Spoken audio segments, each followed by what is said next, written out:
اللہ تعالیٰ ہم سے ایک سوال کرتا ہے، ام خلقوا من غیر شیء، کیا تم کسی بنانے والے کے بغیر پیدا ہوئے؟ کیا تم اتفاق سے بن گئے ہو؟ جیسے ایک بہت قدیم نظریہ چلا آ رہا ہے کہ ہر چیز خود بخود ہی بن گئی۔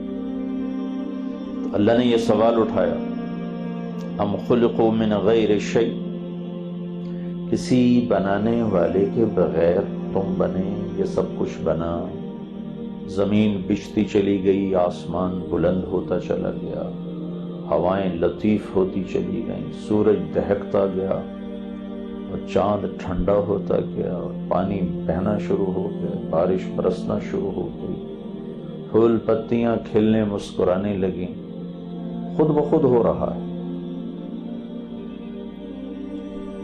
اگر تم یہ ثابت کر دو کہ یہ خود بخود ہو رہا ہے تو پھر تم پر کوئی مطالبہ نہیں، سب آزاد ہو، جو مرضی کرو۔ توحید و شرک میں کا فرق مٹ جائے گا، نکاح اور زنا کا فرق مٹ جائے گا، شراب اور شربت کا فرق مٹ جائے گا،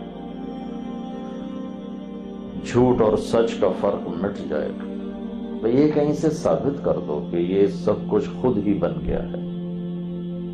دوسرا سوال، اگر تم یہ ثابت نہیں کر سکتے تو چلو یہ ثابت کر دو، ام ہم الخالقون، کیا تم اپنی ذات کے بنانے والے خود ہو؟ تم نے اپنے آپ کو خود بنایا ہے، اپنی آنکھوں کو رنگ دیا، چہرے کو کہ نئے نقش تم نے خود بنائے، رنگ تم نے خود پسند کیا، قوم کو پسند کیا، علاقے کو، ملک کو، خاندان کو پسند کیا، اور اپنی پسند سے تم آگے، کیا یہ ہے؟ اگر ایسا ہے تو پھر بھی تم آزاد ہو، اور اگر نہ پہلی بات صحیح ہے نہ دوسری صحیح ہے تو سب سے پہلا علم یہ ہے، انجینئر بننے سے پہلے اور مینجمنٹ سیکھنے سے پہلے اور بزنس سیکھنے سے پہلے سب سے پہلا علم یہ ہے کہ تم جانو تمہارا بنانے والا کون ہے، اس زمین کو بچھانے، آسمان کو اٹھانے والا کون ہے، اور اس نے یہ سب کچھ کیوں بنایا ہے، اور اس نے تمہیں کیوں پیدا کیا ہے، اور وہ کیا چاہتا ہے۔ ام خلق السماوات والارض، تیسرا سوال، کہ یہ زمین آسمان تم نے بنائے؟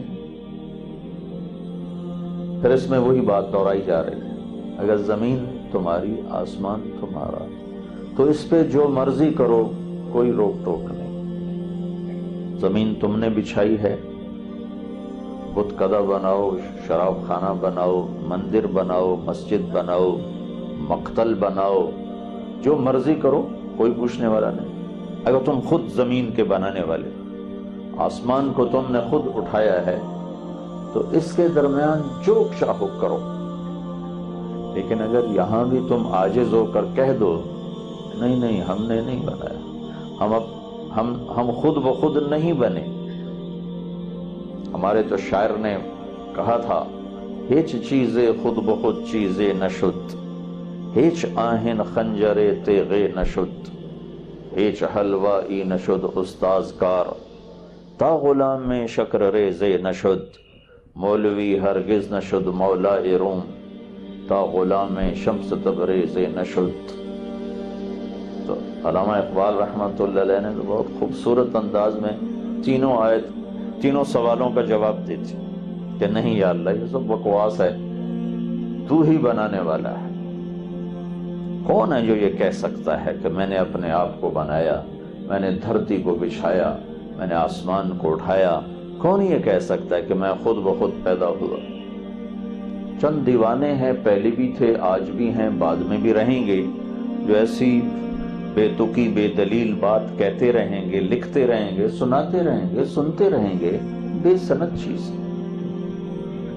کوئی چیز خود بخود نہیں بنتی، ہیچ چیزیں خود بخود چیزیں نشد، کوئی چیز خود بخود نہیں بنتی، ہیچ آہن خنجرے تیغے نشد، لوہا 1000 سال پڑا رہے، لوہا 1,00,000 سال پڑا رہے، کروڑ سال پڑا رہے، بلین ٹریلین سال پڑا رہے اور اس کے بعد ایک دم وہ چھری بن جائے؟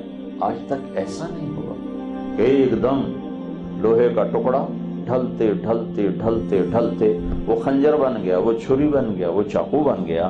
ایسا کبھی ہوا نہیں. ہیچ آہیں نہ خنجرے تیغے نشد، ایسا کبھی نہیں ہوا.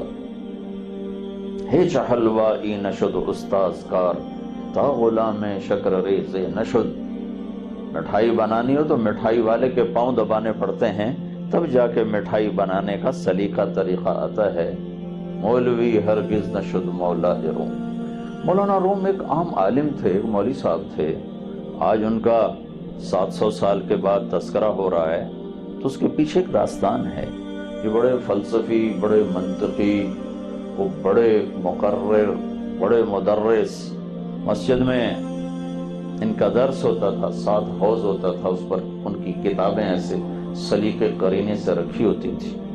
تو ایک دن شمس تبریز آ کے گنوار شکل، ننگے پاؤں اور کھڑے ہو گیا. مولانا روم سے کہنے لگے این چیست، وہ کتابیں پڑھی تھی، این چیست، یہ کیا ہے؟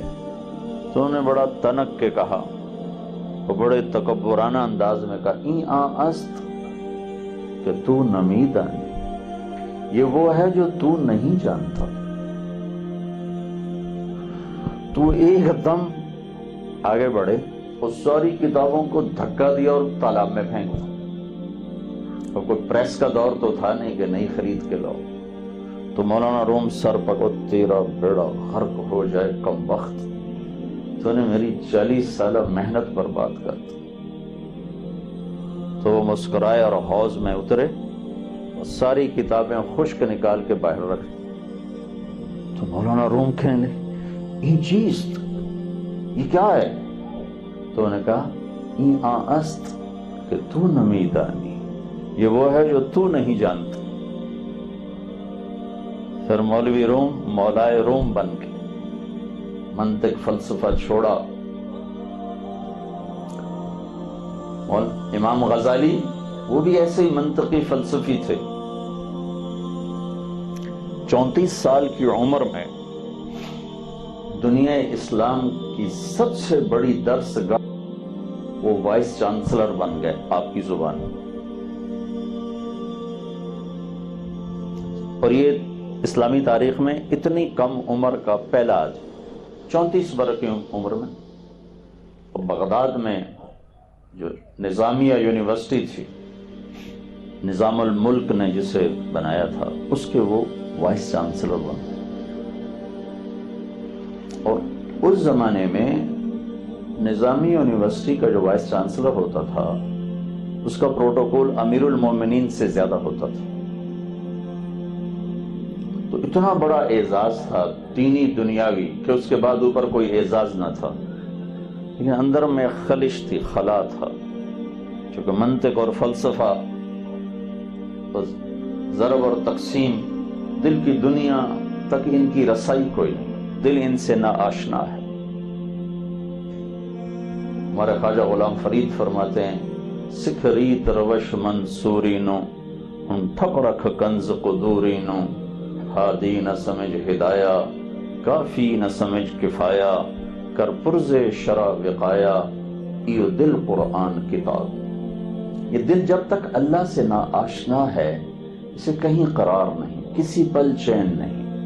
مچھلی پانی کے بغیر جیسے تڑپتی ہے، ایسے ہی میرے رب کی قسم وہ دل مضطرب اور تڑپتے ہیں جنہیں اللہ نہ ملے، جنہیں اللہ کا تعلق نہ ملے. 4 سال کے بعد چھوڑ دیا اور 10 سال صحرا نورد بنے، ملک کی خاکشانی. پھر آج ان کا نام، کتنے صدر مدرس مدرسہ نظامیہ کے آئے، 600-700 سال وہ یونیورسٹی چلتی رہی، ایک غزالی کا نام ہی گونج رہا ہے آج تک، جنہوں نے چھوڑ دی تھی. تو ایک دن ایک شخص نے کہا، ارے میاں تمہیں کیا ملا، اتنے بڑے منصب کو چھوڑا، اتنی بڑی عزت کو چھوڑا، اور ابھی اب دھکے کھاتے پھر رہے، تمہیں کیا ملا؟ فرمانے لگے، بتاؤں کیا ملا؟ ترکت ہوا لیلا وسعدا بمعزل وعدت الى مسحوب اول منزلی فنادت بی الاشواق مہلا فهذه منازل من تهوى رویدک فانزل. واہ واہ. تو میں لگے عرب میں استعارہ کے طور پر عشق کے لیے دو نام آتے ہیں، ایک لیلا ایک سعدا. لیلا کا نام تو یہاں بھی چلتا ہے، لیکن سعدا کا نام آپ نہیں جانتے، وہ کلام عرب میں حمل.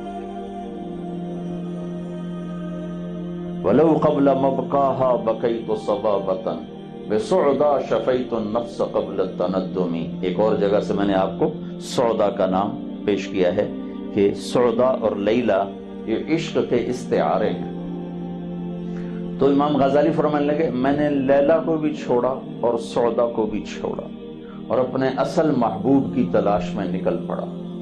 اپنے اصل مطلوب اور محبوب اور معشوق کی تلاش میں نکل پڑا.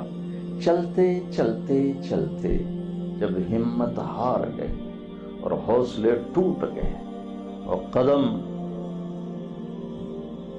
آبلوں سے بھر گئے اور قریب تھا کہ میں گر جاتا تو میرے محبوب کے آثار نظر آئے، منزل کے نشان نظر آئے، تو مجھے میرے عشق نے آواز دی تھوڑا اور چل، تھوڑا اور چل، بس آگے ہی محبوب ہے، بس آگے ہی محبوب ہے. تو میں نے اپنے محبوب کو پا لیا، میں نے